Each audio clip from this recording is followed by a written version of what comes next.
Ito kasi, di ba, kung matatandaan mo, dati, naggawa ka rin ng sulat sa akin.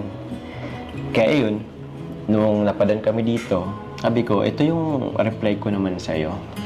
Kaya ito, actually, di ko na matandaan, pero unang sabi ko dito is, salamat sa pag-congrats, tapos smiley face, yan. Yan, ito basahin ko. Dear my baby Carla. Ano naman yan? Ano kasi yan? Tsaka reverse ko iba na ngayon Dati kasi, medyo hindi pa tayo masyadong pero yan. Dear baby Carla. Huwag ka kasing tumawa? Hindi naman po kasi yun yung nakalagay. Nire-revise ko nga. Kasi ito, noon pa kasi ito. Yan mo na kasi ako. Yan. Salamat sa pag-congrats. Maraming salamat sa willingness mo bilang katambal sa akin sa seryeng Jomcar.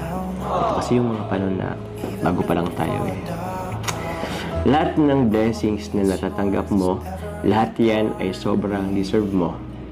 Congrats dahil paunti-unti hindi ka na nahihiya.